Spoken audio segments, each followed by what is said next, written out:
My name is Demi Allen, and at 29 years old, I'm a captain in the United States Army. But on my wedding day, none of that mattered. In front of 280 guests, CEOs, generals, Army Rangers, and my father's entire board of directors, he slapped me. The sound cracked through the cathedral as he pointed at my uniform and roared, "Take off those silly pieces of metal." He was talking about the Bronze Star, the one I earned in Kandahar. It was his final wedding gift to me, a public humiliation. He thought he'd won, that I would crumble like I always had. But he made one fatal mistake. He did it in front of my real family. Before I tell my story, let me know where you're watching from in the comments. Hit that like button and subscribe if you believe that honor can't be bought and that resilience is the greatest legacy of all. The sound didn't just happen, it bloomed. A sharp, violent crack that ripped through the organ's final trembling note and devoured all the air in St. Michael's Cathedral. For a moment, it felt like the world had been hollowed out, leaving only the ringing in my ears and the faint, low hum of the industrial-grade air conditioning system somewhere high above the vaulted ceilings. I didn't feel the pain. Not on my cheek. My training, the years spent learning to compartmentalize, to operate through chaos, took over. My body registered the impact, my head turning with the force of the blow, but my mind detached. It became a camera, recording the scene with a cold, pristine clarity. I saw everything. The stained glass window behind the altar depicted the Archangel Michael casting down a dragon. Sunlight streamed through it, illuminating the dust motes dancing in the sudden, suffocating silence. I saw my older brother, David, standing in the front pew. He wasn't shocked. On his face was a flicker of something ugly and triumphant, a smug satisfaction that twisted his handsome features. He looked like a man who had just seen a risky stock bet pay off. I saw the CEOs my father had invited, men who moved markets with a single phone call, now frozen in their pews, their expressions a mixture of embarrassment and alarm. They weren't looking at me, they were looking at my father, Richard Allen, as if he were a volatile asset they suddenly needed to divest from. And then I saw my family, the real one. The generals, the colonels, and the sergeants scattered amongst the guests. Their faces were granite. I saw General Peters, a man who had seen the worst of humanity in Fallujah, whose eyes went from disbelief to a quiet, controlled fury that was far more terrifying than any shouting. I saw the young rangers who had served with my fiancé, Mark, their bodies instinctively straightening, their hands uncurling from their programs as if preparing for a command. They were a sea of quiet, lethal stillness in an ocean of chaos. My father stood before me, his chest heaving, the faint, cloying scent of expensive whiskey. Macallan 18, his signature, wafted from him. He was breathing heavily, his face flushed with the exertion of his rage. He looked powerful, dominant, a monument to his own authority. He truly believed, in that moment, that he had finally extinguished the last flicker of rebellion in me. He believed he had won. He was wrong. Before anyone could move, before the first shocked gasp could turn into a word, he leaned in close. The whiskey on his breath was a furnace blast against my skin. His voice was no longer a roar for the public. It was a low, venomous hiss, meant only for me, a final twist of the knife. "You've embarrassed me for the last time, you little bitch," he rasped, the words like acid in my ear. "You are no daughter of mine." That hurt more than the slap. The slap was a physical act, a temporary violation. But those words were a verdict. They were the final, brutal severing of a cord that had been fraying for 29 years. It wasn't just anger, it was a formal, cruel disownment, delivered at the altar where he was supposed to give me away. A final entry in the Allen family ledger, writing me off as a total loss. But the silence was broken not by another shout, but by movement. Precise, economical, and silent. "Mark!" He didn't yell. He didn't charge. He moved with the fluid efficiency of a man trained for war, a man whose every motion had a purpose. He didn't lay a hand on my father. He didn't need to. Instead, he took 2 steps forward and simply placed himself between me and Richard Allen. A human shield, a living boundary. He didn't look at me. His eyes, cold and steady, were locked on my father's. That simple, unwavering stare held more menace than any shouted threat ever could. It was the look of a predator assessing a threat, and for the first time in my life, I saw my father flinch. Then Mark turned his head slightly, his gaze softening as it fell on me. His voice was calm, clear, and just loud enough for the first few rows to hear, cutting through the thick, tense air. "Captain," he said, and the use of my rank was a deliberate, powerful choice. "Do you require medical assistance?" He wasn't asking his bride if she was okay. He was asking an officer if she was injured. He was reframing the entire event, pulling it out of the messy, complicated world of family dysfunction and placing it squarely into the black and white world of military conduct. My father's face contorted, rage returning as his confidence faltered. He opened his mouth to speak, to reassert the dominance that had just been so quietly challenged. He never got the chance. Mark raised a hand, not aggressively, but as a simple, undeniable gesture to stop. It was the motion of a man in complete control. And when he spoke again, his voice was different. The warmth of the concerned fiancé was gone, replaced by the crisp, formal tone of an officer reporting an incident. "Ladies and gentlemen," he announced, his voice carrying effortlessly through the cathedral. "Please remain calm. An assault on a commissioned officer of the United States Army has just occurred." A collective, audible gasp swept through the church. "I'm going to ask you to please remain in your seats." With those words, the world shifted on its axis. He had done it. He had changed the game entirely. St. Michael's was no longer a church. It was a potential crime scene. The 280 guests were no longer attendees. They were witnesses.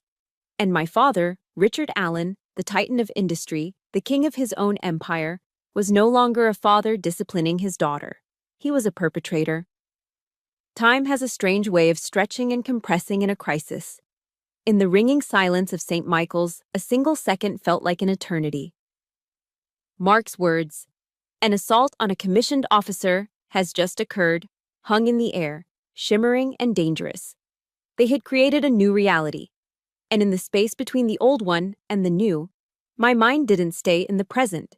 It fled. It raced backward, searching for a beginning to this ending, trying to trace the fault line that had led to this earthquake, and it found one. Not in a single dramatic moment, but in a quiet, recurring ritual that was as much a part of my family's tradition as turkey and pumpkin pie on Thanksgiving. In the Allen household, Thanksgiving was never just about gratitude. It was a corporate event disguised as a family holiday. The day was filled with the rich smells of my mother's roast turkey and sage stuffing, the clinking of heavy silverware against fine china, and the murmur of polite conversation. But beneath it all, there was an undercurrent of tension, a quiet anticipation for what we all knew was coming. The main event wasn't the meal, it was the audit. After the last slice of pie had been served and the coffee was poured, my father would clear his throat, silencing the table. He would then retreat to his study and return holding a large, heavy book. It was bound in dark green leather with the Allen Ledger embossed in gold leaf on the cover. It looked ancient and important, like a sacred text. And in our family, it was. He would place it at the head of the table with a soft, authoritative thud. Opening it, he would put on his reading glasses and begin the year-end review. He'd start with David, my oldest brother. "David," he'd announce, his voice booming with pride. "A successful year. The logistics contract with Petrocorp. A net gain of $2 million for the company." He would uncap his expensive fountain pen, and we would all listen to the scratch of the nib on the thick, creamy paper as he wrote the number down. A round of applause, led by my father, would follow. David would nod, accepting it as his due. Then, Michael. Michael. The downtown residential project. Efficient management, brought in under budget. A value of $800,000. Another scratch of the pen, another round of polite, obligatory applause. My brothers, basking in the warm glow of their calculated worth. For years, I had no entry. I was just a child, a line item with no profit attached. But I dreaded the day my turn would come. That day arrived when I was 17. I had spent 6 months of my junior year of high school working on a project for the Texas statewide science fair. It was a structural engineering analysis, a new method for testing the load-bearing capacity of composite building materials. It was complex, it was innovative, and it won. First place in the state. I was bursting with pride. For the first time, I felt I had something to bring to the Thanksgiving table, something that, in its own way, connected to the world of construction my father ruled. When it was my turn, I stood up, my heart hammering against my ribs. I presented my project, explaining the methodology, the potential applications. My father listened, nodding slowly, a neutral expression on his face that I desperately wanted to interpret as approval. When I finished, the family offered a hesitant, scattered applause. My father looked at me for a long moment. Then he opened the ledger to my page. He wrote down the name of my project in his neat, decisive script. He moved his pen to the final column, the one that mattered. He paused for dramatic effect, then wrote a large, bold, unmistakable figure, 0 tondro. He looked up, meeting my eyes over the rim of his glasses, and addressed the table, though his words were aimed directly at me. "If it doesn't sell," he declared, his voice cold and didactic, "it has no value." An important lesson, Demi. The humiliation was a physical thing. It felt like the air had been punched out of my lungs. I sat down, my face burning, and stared at my empty dessert plate, blinking back tears. I didn't hear what was said after that. The world had gone silent, just as it did in the church all those years later. That night, my mother came into my room. She didn't hug me or offer comforting words. She rarely did. Her method was quieter, more subtle. She sat on the edge of my bed and told me a story I'd never heard before. "Before I married your father," she said, her voice soft, "I owned a small flower shop. It wasn't much, but it was mine. I loved it." She explained that when they got engaged, Richard had convinced her to sell it. To focus on the family. But the truth, she said, was that he couldn't stand her having something that was hers, something he didn't own or control. She took my hand, her fingers cool and gentle around mine. "Don't let him buy your soul, Demi," she whispered, her eyes filled with a sad, fierce urgency. "It's worth more than all the numbers in that book." A few years later, she was gone, taken by a cancer that was as relentless as my father. But she left me with her only inheritance, that quiet act of resistance. My brothers, however, had inherited my father's cruelty. They were his enthusiastic enforcers. Throughout my childhood, they mocked my interests. The books I read were useless. My dream of being an engineer was a childish phase. They treated me not like a sister, but like a strange, unprofitable division of the family business.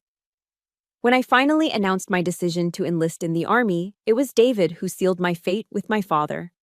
I overheard him one night, his voice dripping with condescension. "Just let her go, Dad," he'd said. "She's a lost cause anyway. At least in the army, she'll finally learn how to follow an order." A failed investment. That's all I was to them. And now, standing at the altar in St. Michael's, the ghost of that 17-year-old girl rising inside me, I finally understood. The slap, the words, the public humiliation. It wasn't a new attack. It was just the final logical entry in a ledger that had been written long ago. My father had his leather-bound book filled with numbers. His entire world was defined by it. I looked down at my dress uniform, at the rows of ribbons over my heart. My eyes settled on the cold, hard metal of the Bronze Star. For valor, for merit, for a value that could never be bought or sold. This, I thought, a strange calm settling over me. This was my ledger. A ledger is filled one line at a time. My father filled his with dollar signs. I decided to fill mine with action. The day I enlisted, I made a clean break. I cut off the trust fund, refused the allowance, and walked away from the Allen empire with nothing but a duffel bag and a burning need to prove that my mother's faith in me and my own quiet belief in myself was worth more than 0 to 0, 0, 0. The price of that freedom was steep. Those first few years were a lesson in brutal humility. While my brothers were upgrading their Porsches, I was learning to budget a second lieutenant's salary. I found a tiny rundown apartment just outside the main gate of Fort Hood, Texas. The rent was cheap for a reason. That first winter, a cold snap hit Central Texas, and the ancient heater in my unit gave up with a final, rattling sigh. I didn't have the few $100s for the emergency repair, so I slept in my sweats, my fleece jacket, and piled the two thin Army-issue blankets on top of me. Lying there in the freezing dark, I could almost feel the cold seeping into my bones, but it didn't break me. It forged me. Every shiver was a reminder that I was on my own. I was paying my dues. And I was more than willing to pay. That forging process was personified by one man, Drill Sergeant Barnes. He was a senior NCO, an African-American man from rural Louisiana who had spent 20 years in the infantry and had the deep etched lines on his face to prove it. He knew exactly who I was from day one. He'd read my file. He saw Richard Allen on the next of kin line and the dollar signs that came with it. I could see the question in his eyes. How long would the princess last? He made it his personal mission to find out. He singled me out for the toughest tasks. I led the longest ruck marches. I plotted the most complex land navigation courses. I was always the first one chosen to demonstrate hand-to-hand combat techniques. He rode me harder than anyone else in my officer candidate school class. It wasn't hazing. It was a test. A crucible. The breaking point came during a field training exercise. We had been on the move for nearly 36 hours with no sleep, running drills on minimal food and water. Exhaustion was a physical weight pressing down on my shoulders, making my eyelids feel like lead. I was stumbling, my vision blurring at the edges. I felt my knees start to buckle. Just as I was about to go down, Barnes was there, his shadow falling over me. He didn't offer a hand. He didn't offer a canteen. He just stood there and looked at me, his expression unreadable. "Pain is temporary, Captain," he said, his voice a low, gravelly rumble. "But honor is forever." He wasn't tormenting me. He was teaching me. He was showing me that my last name meant nothing here. The Allen ledger had no value. Out here, the only currency was grit. I took a deep breath, pushed myself back to my full height, and kept moving. I passed his test. After my first deployment to Iraq, I was promoted to first lieutenant. I had earned it. I had led soldiers in a combat zone and brought them all home. In a moment of naive hope, I decided to write a letter to my father. It wasn't to gloat or to show off. It was a genuine attempt to explain, to bridge the chasm between our worlds. I filled 4 pages, telling him about my soldiers, about the weight of responsibility, about learning what it meant to build a legacy not of buildings, but of people. I sealed it in an envelope and sent it to his corporate headquarters in Dallas. I told myself not to expect a reply, and I was right. 2 weeks later, a crisp, professional-looking envelope from Allen Industries arrived in my mail in Baghdad. It felt heavy. I remember my hands trembling slightly as I opened it, a foolish part of me hoping for a note, a sign, anything. Inside, there was no letter. There was only my own 4-page letter, torn neatly into 4 equal squares. A silent, brutal, unmistakable message. He hadn't just rejected my words. He had negated my entire experience. If you've ever poured your heart out to someone, ever tried to make them understand your world, only to have it dismissed and thrown back in your face, I need you to do 2 things for me right now. First, hit that like button just to show you're here with me. Second, just comment with the single word, honor, below. It's a small word, but it means everything. It's what they can't take from us. That torn letter was the last time I ever tried to seek his approval. I closed that account. From then on, my work was for me and for the soldiers I served with. And in Kandahar, Afghanistan, I finally understood the true nature of what I was building. My platoon was on patrol when the world exploded. A well-coordinated ambush erupted from a series of mud brick compounds. RPGs, machine gun fire. It was chaos. In the initial blast, a young private, no older than 19, was hit in the leg. He was exposed, trapped in the middle of the kill zone. Without a second thought, I moved. I laid down covering fire while my sergeant coordinated the response, and I ran to the private. I grabbed him by his body armor and dragged him, yard by painful yard, back to the relative safety of an armored vehicle. The fight was over in 10 minutes, but it felt like a lifetime. After the smoke cleared and the medevac was on its way, the young private grabbed my hand. His face was pale with pain and shock, but his eyes were clear. "Thank you, ma'am," he said, his grip surprisingly strong. "I will follow you anywhere." And in that moment, I saw it all with perfect clarity. My father built skyscrapers out of concrete and steel, monuments to commerce that scraped the sky.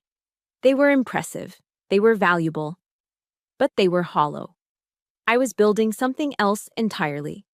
Out here, in the dust and blood of a forgotten war, I was building bonds of loyalty. I was building an empire of trust. And I knew, with a certainty that settled deep in my soul, that what I was building would last so much longer. In my father's world, trust was a contract, a legal document with clauses and consequences, underwritten by money. In my new world, trust was a currency earned in moments of extreme pressure. It wasn't written down, it was demonstrated. And I met the man I would marry in the place where that currency was traded most dearly. His name was Mark, and I met him in a tactical operations center at Bagram Airfield, Afghanistan. The room smelled of dust, stale coffee, and the faint, sharp tang of jet fuel that clung to everything. It was a place of controlled chaos, but at that moment, it was my stage. As an intelligence officer, I was briefing a group of senior officers and team leaders on an upcoming mission. My part of the brief was a warning. I had found a discrepancy in the intel, a subtle but significant flaw in the satellite imagery analysis that suggested a planned route for a team of Army Rangers was not clear, but was, in fact, the likely site of a complex ambush. I laid out my case, pointing to shadows that didn't belong and heat signatures that were too recent. The reaction was dismissal. A full-bird colonel, eager to keep the mission on schedule, waved a hand dismissively. "It's thin, Captain. You're being overly cautious." Others nodded in agreement. I felt that old, familiar sting of being brushed aside, my careful work invalidated. I was about to stand down when a voice cut through the murmuring. "I'll take thin." Every head turned. Standing near the back of the room was a captain I didn't recognize, tall and lean. With the quiet, coiled intensity that marked him as Special Forces, he was the leader of the Ranger team in question. He stepped forward. "I trust Captain Allen's assessment," he said, his voice calm and even. "My team doesn't move until we verify." The room went silent. He had just publicly contradicted a full-bird colonel and put his mission on hold, all based on the word of an intel officer he'd never met. He wasn't just listening to me. He was betting his men's lives on my judgment. In that moment, he signed a contract with me, one written not in ink, but in absolute, unconditional trust. He saw me not as a woman, not as a name, but as a professional. It was the most profound form of respect I had ever received. Our first date, a week later, wasn't exactly romantic. It was in the main dining facility at Bagram, under the buzz of fluorescent lights, over plates of dry chicken and lumpy mashed potatoes. But the setting didn't matter. He didn't ask about my family, where I went to college, or what my father did for a living. The usual checklist of a man trying to size up a woman's pedigree. Instead, he looked at me and asked, "What's the hardest command decision you've ever had to make?" I was taken aback. I told him about a firefight in Iraq, about having to make the call to abandon a piece of expensive surveillance equipment to prioritize the evacuation of a wounded soldier. It was a choice that had earned me a reprimand for the loss of government property. He listened intently, his eyes never leaving mine. When I finished, he just nodded slowly. "You chose people over gear," he said. "That's the mark of a good leader." No one had ever called me that before. In my family, choosing people over assets was a sign of a bad investment. With one simple sentence, Mark had taken what my father's world saw as a weakness and reframed it as my greatest strength. I felt a warmth spread through my chest that had nothing to do with the lukewarm coffee in my cup. When we both returned to the States, our relationship deepened, away from the dust and danger of Afghanistan. One weekend, he took me hiking along the Barton Creek Greenbelt in Austin. We climbed up to a rocky outcrop overlooking the Colorado River, the late afternoon sun turning the water to gold. He didn't get down on one knee. He didn't pull out a diamond ring. Instead, he reached into his pocket and pulled out two blank military-issue dog tags. They were simple, silver, and felt cool and heavy in my palm. He held one up. "On these," he said, "they stamp your name, your blood type, your religion. It's what the Army needs to know to identify your body." His expression was serious, but his eyes were incredibly soft. "But I want to know what you stand for. I want to know your vow." He handed me one of the blank tags. "What will you etch onto your life, Demi?" It wasn't a proposal of marriage. It was a proposal of partnership, an invitation to build a shared legacy, a contract based not on assets, but on values. It was the most romantic thing anyone had ever done for me. I told him I would etch the word honor onto mine. He said he would etch loyalty. Before we made it official, I knew I had to do the one thing I was dreading: take him to meet my father. We met for a tense, awkward lunch at a steakhouse in Dallas that smelled of leather and money. Richard sized Mark up the way he would a potential business acquisition. He asked about his salary, his prospects, his family's net worth. When he learned Mark was also career military, a soldier who owned little more than his truck and his gear, my father leaned back and smirked. "Well," he said, dabbing his mouth with a linen napkin, "I suppose it's good my daughter found someone who shares her hobby of playing war. That's fine. But when you two are ready to build something real, you come and see me." Mark didn't flinch. He didn't get angry. He just met my father's condescending gaze with a look of calm, unwavering confidence. "We're already building something, sir," Mark replied, his voice level and respectful, yet utterly defiant. "A life." My father was speechless. For the first time, someone had stood up to him, not by challenging his power, but by simply refusing to play his game.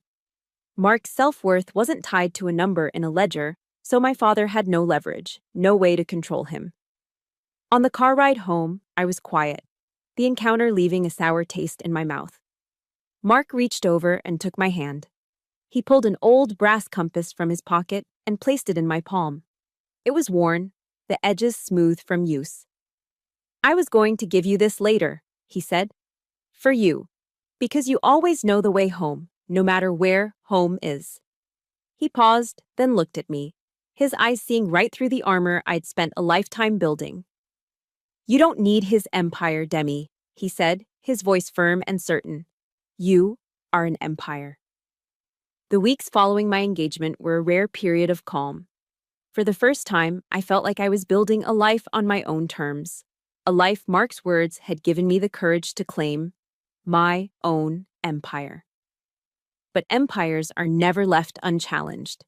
The old world, the one I had fought so hard to escape, came calling. And it came with the one weapon I was least prepared for, the illusion of peace. The first move was a phone call from my eldest brother, David. It came 2 weeks before the wedding date. I hadn't spoken to him in months, and his name flashing on my screen sent a jolt of anxiety through me. I let it go to voicemail, but he called back immediately. I finally answered, my guard already up. His voice was like honey laced with arsenic, sickeningly sweet and entirely fake. "Demi, sweetheart, how are you?" he began, the picture of a concerned older brother. "Listen, Dad, he just wants what's best for you. He's just so proud, you know. He wants his little girl to look like a princess on her big day." I stayed silent, letting him spin his web. "He went out and picked a dress for you," David continued, his voice oozing with false sincerity. "A Vera Wang. Absolutely stunning.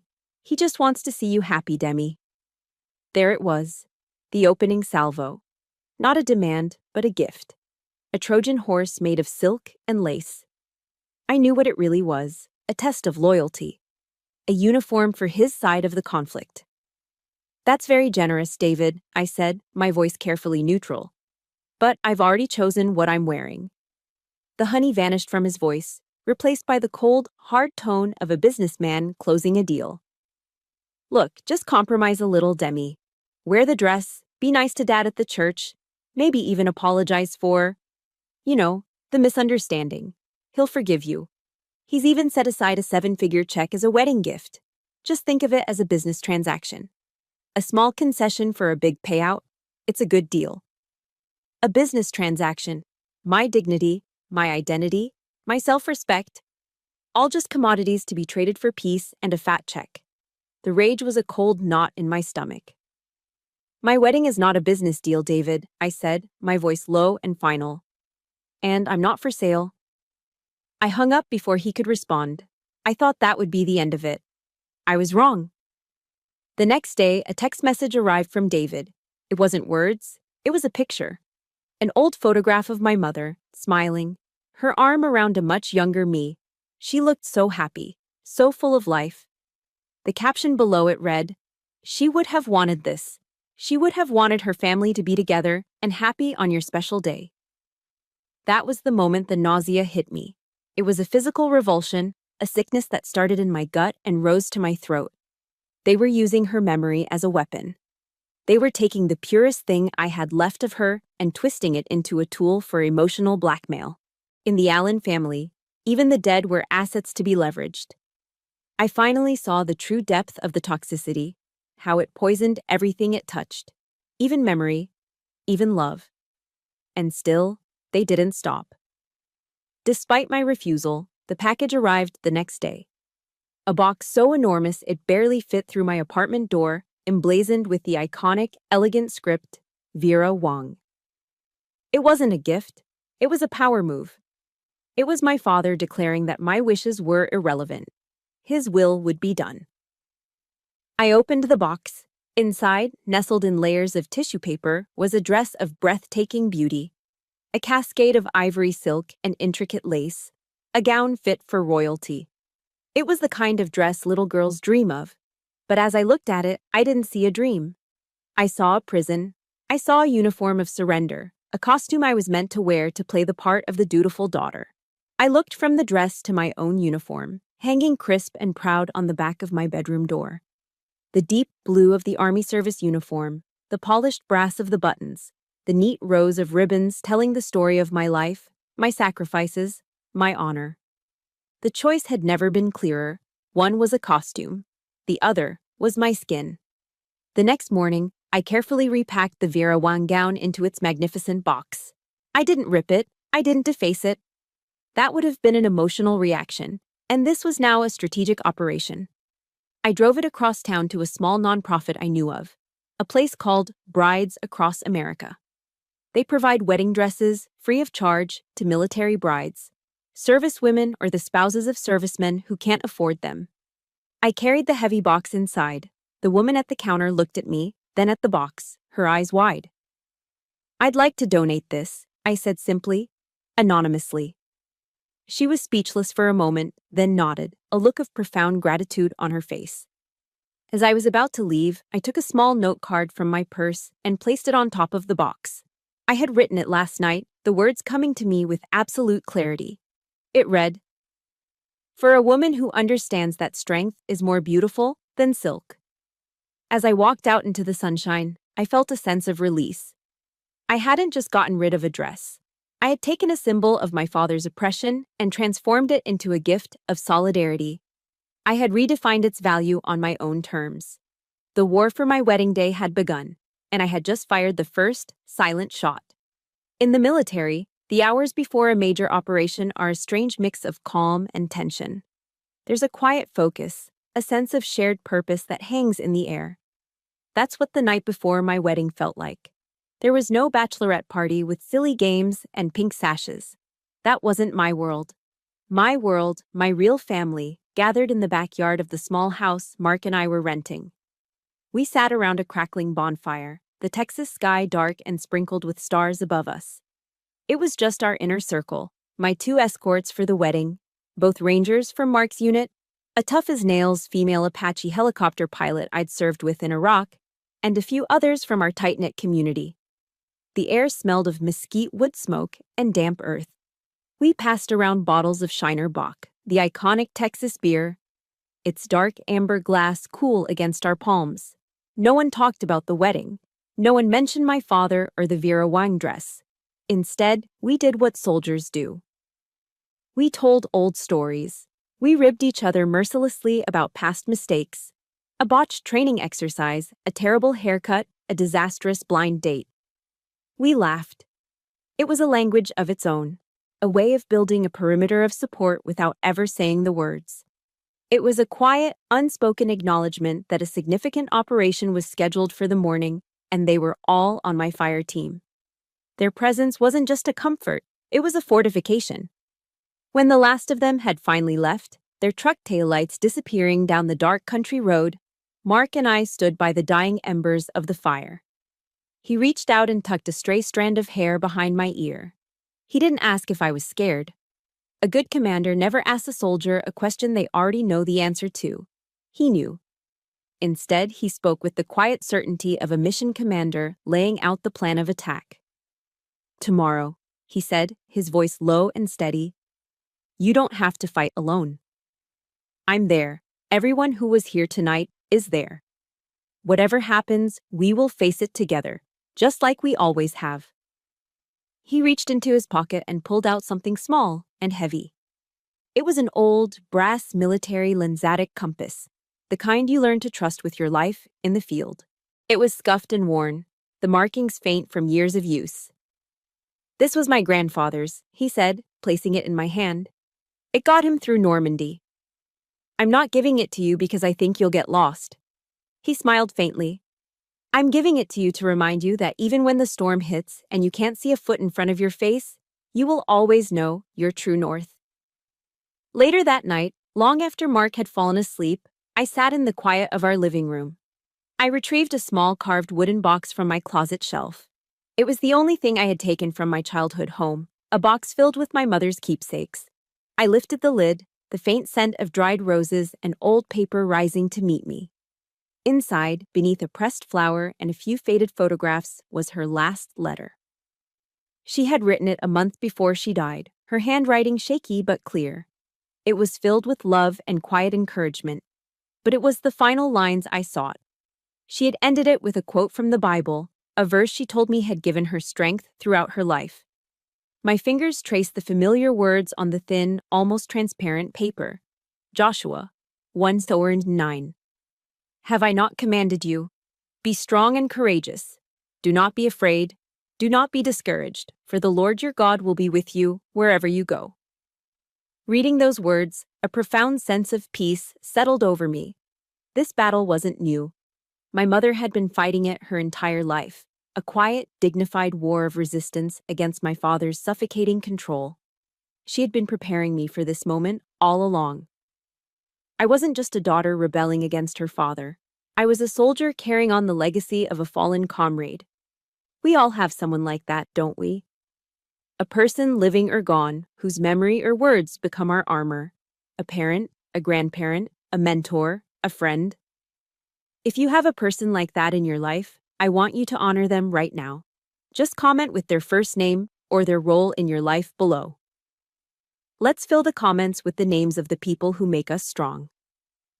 The next morning, I woke before dawn. There was no team of bridesmaids, no frantic energy. There was only me and my mission. I began the ritual of preparation.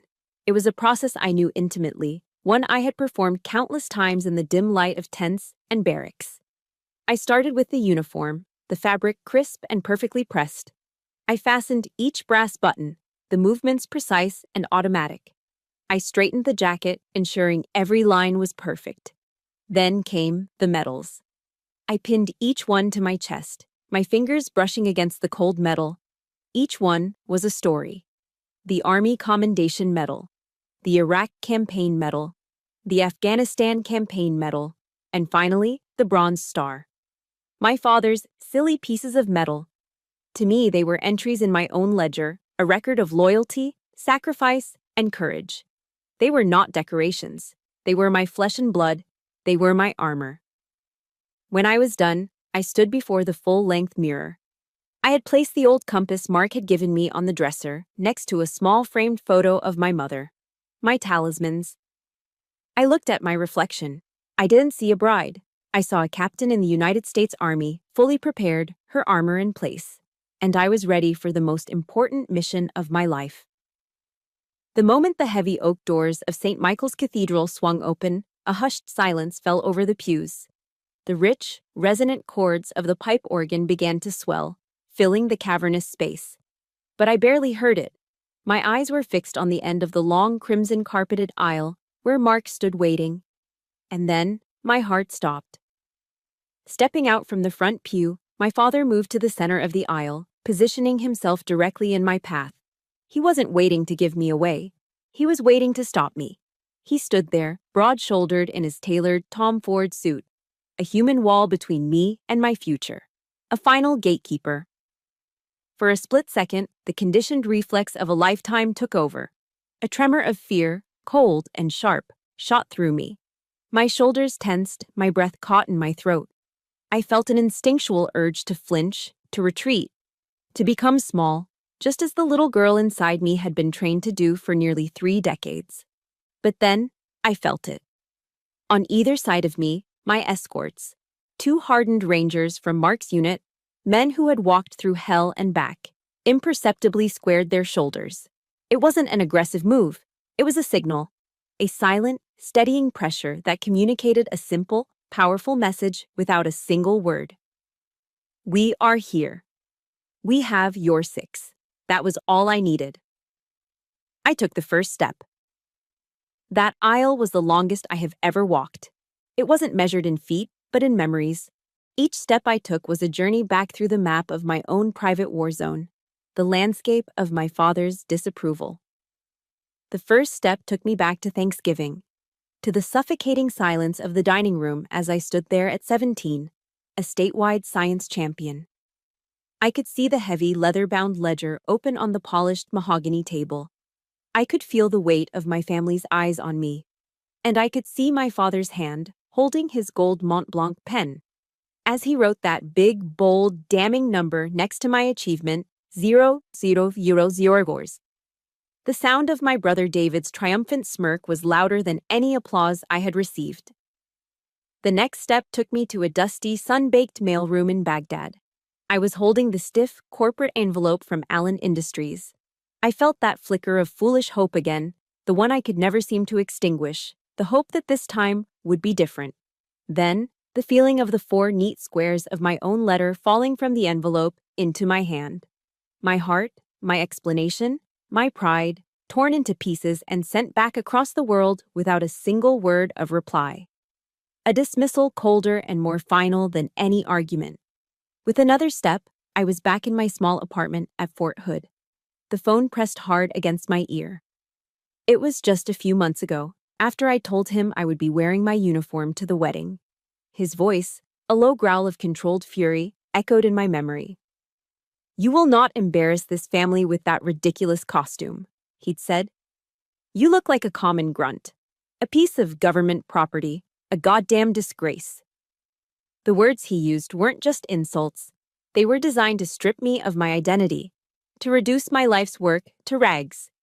He began to speak then, his voice booming through the holy silence of the cathedral, overpowering the gentle notes of the organ.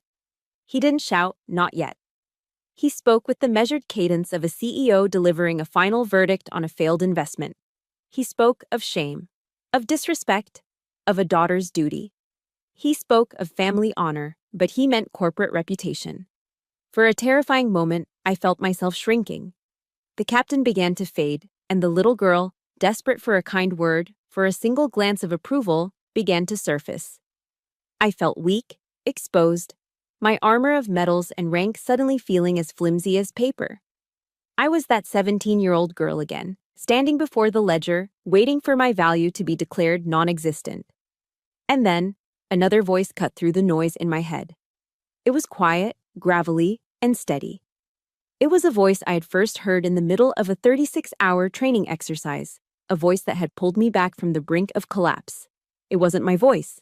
It was the voice of Drill Sergeant Barnes. "Pain is temporary, Captain. But honor is forever."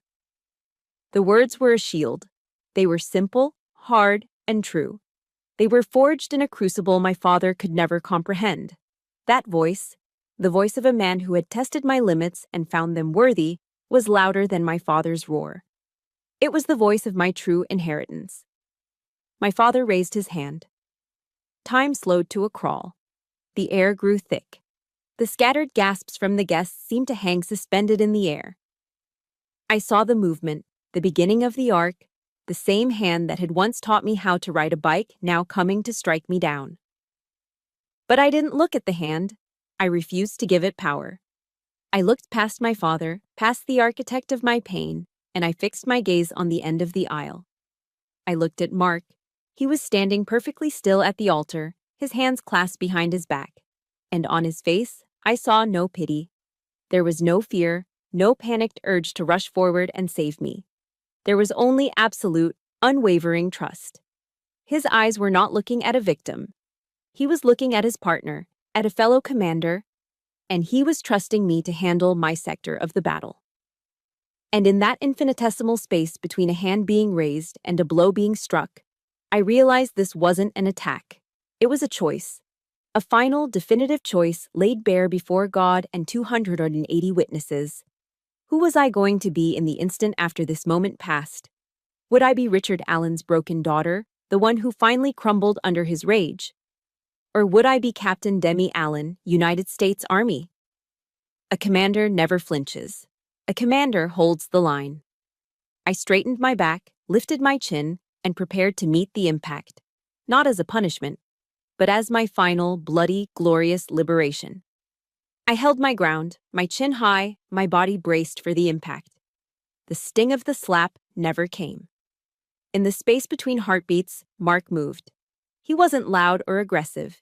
He moved with the silent, lethal efficiency of a soldier trained for war. He didn't touch my father. He didn't have to. He simply stepped between us, a human shield, his body a solid, immovable barrier. He looked my father directly in the eye, and that simple act of defiance held more menace than any shouted threat. Then he turned his head slightly toward me, his voice cutting through the suffocating tension, loud enough for the front rows to hear clearly. "Captain, do you require medical assistance?" My father, enraged at being thwarted, opened his mouth to roar again. But Mark raised a hand, a gesture of absolute authority that stopped him cold. Mark's voice was no longer that of a son-in-law. It was the clear, precise tone of an officer reporting an incident. "Ladies and gentlemen," he announced to the stunned cathedral, "please remain calm. An assault on a commissioned officer of the United States Army has just occurred. Please remain in your seats." The air turned electric. He had just changed the entire context of the event.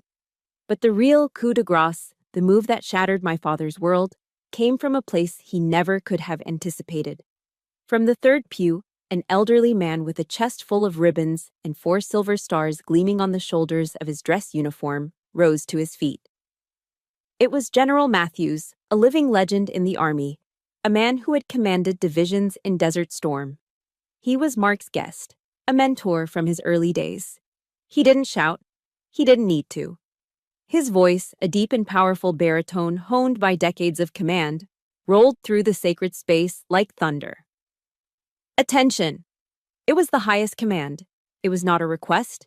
It was an order that every soldier, active or retired, has ingrained in their very DNA. The response was instantaneous. It was breathtaking. Throughout the cathedral, a sound like a single, sharp crack echoed off the stone walls. It was the sound of dozens of pairs of heels snapping together in perfect, synchronized unison. Every service member in the room, the young rangers, the seasoned colonels, the decorated generals, the quiet veterans scattered among the pews, rose as one. They didn't just stand up, they executed a flawless military maneuver. Their backs went ramrod straight. Their chins went up. Their eyes were locked forward. They formed a living, breathing wall of honor, a silent, blue and gold phalanx that surrounded and shielded me. They did not look at my father. They looked straight ahead, their collective gaze fixed on some distant point of duty. It was the most profound act of condemnation I had ever witnessed. A dismissal so complete, so absolute, it was more terrifying than any accusation. They had, in that single, unified motion, erased him from the battlefield. My father stood there, stunned into silence. His face, which had been contorted with rage, was now a mask of utter disbelief. The power dynamic had shifted so violently it had given him whiplash. He looked around, his eyes desperately searching for his own allies, for his own army. He turned to his kings, the CEOs of Fortune 500 companies, the slick politicians, the members of his board. He had invited them here to witness his power, to see the Allen dynasty in all its glory. But they were not looking at him with support. They were looking at him with the cold, calculating eyes of risk assessors. They were kings in their own right, and they understood the unspoken laws of power. You must always, always remain in control. Richard Allen, in his blind rage, had just committed the ultimate sin. He had lost control in the most public way imaginable. He had attacked a symbol, a uniformed officer, a daughter, a decorated soldier, that even they, in their cynical world, knew they were supposed to respect. He was no longer a powerful patriarch, he was a liability, a volatile, unpredictable asset, a bad investment. His peers' judgment was silent, but it was final. He was alone, utterly and completely alone. He looked at his sons, my brothers David and Michael, but they wouldn't meet his eyes. They were staring intently at their own polished Italian leather shoes, suddenly fascinated by the intricate patterns on the Persian rug beneath their feet, wishing they could melt into the floor. They were his loyal lieutenants, but they would not go down with a captain who had just scuttled his own ship. Richard Allen, the titan of industry, the man who moved skylines and bent politicians to his will, took an involuntary step back. He stumbled slightly on the altar step, the brief loss of balance a perfect metaphor for his complete collapse. No one spoke. The organ was silent. The only sound was the low hum of the air conditioning, a sound that now seemed to roar in the deafening silence. He turned, his shoulders slumped. He walked back down the aisle, not with the confident stride of a king leaving his court, but with the shuffling gait of a defeated man being expelled from the field of battle. His retreat was not loud or dramatic. It was a quiet, pathetic, soul-crushing surrender. The fall of his monument didn't end with a bang. It ended in a tomb of his own making, filled with a silence more damning than any scream. I watched him go, and for the first time in my life, I felt nothing for him. Not anger, not pity, not sadness. Nothing. I turned my gaze forward, toward Mark, toward the altar, and did not look back. After my father's retreat, a profound silence once again settled over the cathedral. But this was a different kind of silence. It wasn't the dead, shocked stillness from before. This was a silence of reverence, of awe. I took a deep breath, the first truly steady breath I had taken since the doors opened, and walked the final few steps to the altar where Mark was waiting. He took my hand, his grip warm and solid, and together we turned to face the priest. Father Michael, an elderly man with kind eyes that had seen a lifetime of human joy and sorrow, did not immediately return to the liturgy. Instead, he stepped forward, his gaze sweeping over the assembled guests with a gentle wisdom. In our lives, he began, his voice calm and clear, resonating with a quiet authority that commanded more attention than my father's roars ever could. We are all called to fight battles. Some are fought in distant lands, in the dust and heat of conflict. And some, he paused, his eyes finding mine with a look of profound respect, are fought right here, in the sanctuary of our own hearts. Today we have been witnesses to great courage, and now, let us celebrate the love that courage protects. With those words, he reframed everything. He didn't dismiss the ugliness that had just transpired. He sanctified my struggle. He took what my father had intended as a family scandal and elevated it into a testament of strength. He gave my battle honor.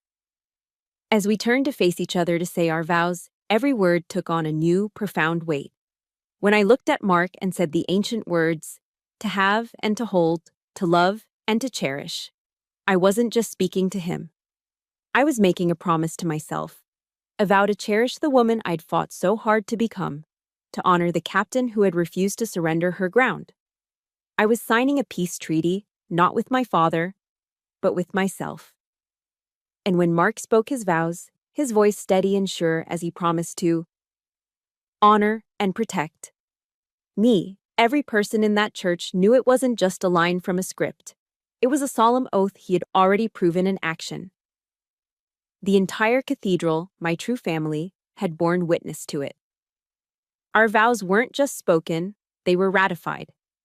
The reception that followed was held in a beautiful old Texas ballroom with high ceilings and crystal chandeliers. It felt a world away from the tension of the ceremony. My brothers, David and Michael, hovered awkwardly in a far corner of the room, nursing glasses of expensive scotch, avoiding eye contact with everyone. They looked like defeated generals, unsure of their place in this new world order. Finally, David approached me, his tie slightly loosened, his usual arrogance replaced by a nervous energy. I braced myself for an apology, a confrontation, anything with a sliver of genuine emotion. I should have known better. "Well, you've really made a mess of things, Demi," he muttered, not looking me in the eye. "Allen Industries stock is probably going to take a hit on Monday after this little scene. Dad's reputation is everything." I looked at him, at his perfectly tailored suit, his worried expression that had nothing to do with me and everything to do with money. And I felt nothing. The anger was gone. The hurt was gone.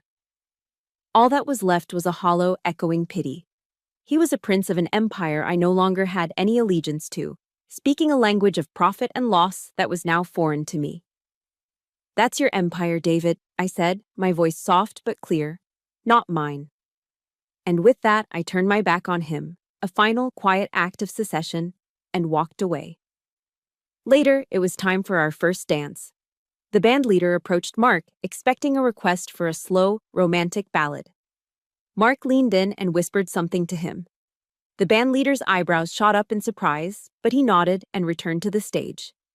The opening chords that rang out were not a gentle waltz. It was the raw, defiant, iconic guitar riff of Creedence Clearwater Revival's "Fortunate Son." A grin spread across Mark's face as he led me to the dance floor. The song was a classic anti-war anthem, a protest song beloved by soldiers for its unvarnished truth about class and privilege. It was our song, a song about those who serve versus those who profit. It was the story of my life set to a rock and roll beat. Our friends, our true family, understood instantly. They formed a circle around us, not as spectators, but as participants. They weren't just watching a bride and groom, they were surrounding two of their own. We danced in the middle of that circle of honor, laughing, liberated, and free. It wasn't the first dance of a newly married couple. It was the victory dance of survivors, of soldiers who had won their war and finally come home. That night, after the last of the guests had departed and a soft quiet had settled over the house, Mark and I stood on the small balcony of our hotel room, looking out at the glittering lights of the city. The air was cool and clean. He came up behind me, wrapping his arms around my waist, his chin resting gently on my shoulder. We stood there in a comfortable silence for a long time, just breathing together. "Does it hurt?" he asked softly, his thumb gently stroking my arm. My hand went to my cheek, to the place where the slap had landed, where a faint phantom sting still seemed to echo. I felt the smooth, unbroken skin. Then, my hand moved down, resting over my heart. I thought of the 30 years of slights, of dismissals, of being told my worth was zero. I felt the steady, calm rhythm beneath my palm. And I knew the war was finally, truly over. "Not anymore," I whispered, and I meant it for both places. The wound on the surface and the wound that had festered deep inside for nearly 3 decades had finally, miraculously, healed at the exact same moment. A few months later, a large flat package arrived at our new home. It was heavy and professionally wrapped, with no return address. Curious, Mark and I carefully opened it on the living room floor. Inside was a large, beautifully framed photograph. My breath caught in my throat. It was a picture taken from the church balcony, a wide shot capturing the exact moment the soldiers had risen to their feet. It was all there. The perfect, rigid lines of uniformed officers, their backs straight, their gazes fixed forward. In the center of it all was me, a lone figure in my dress blues, shielded and protected by this silent, magnificent wall of honor.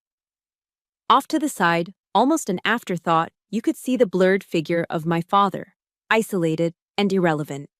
My eyes welled up with tears. Our friends had secretly arranged for one of the wedding photographers to capture that moment. Bolted to the bottom of the rich, dark wood frame was a simple, polished brass plaque. The engraving was elegant and clear. It read, "Family isn't always blood. Sometimes it's the people who stand up with you." We hung the photograph in the most prominent place in our home, right in the center of the main wall of our living room. It was our first and only family portrait. And it was perfect. A year to the day after the wedding, on the anniversary of my mother's passing, I drove out to the small, quiet cemetery where she was buried. The Texas sun was warm, and a gentle breeze rustled the leaves of the old oak trees. I didn't cry. The grief I had carried for so long had been replaced by a sense of peace, of continuity. I sat down on the grass beside her simple headstone and pulled a letter from my bag. "Hi, Mom," I began, my voice clear and steady in the quiet air as I read the words I had written. "It's me.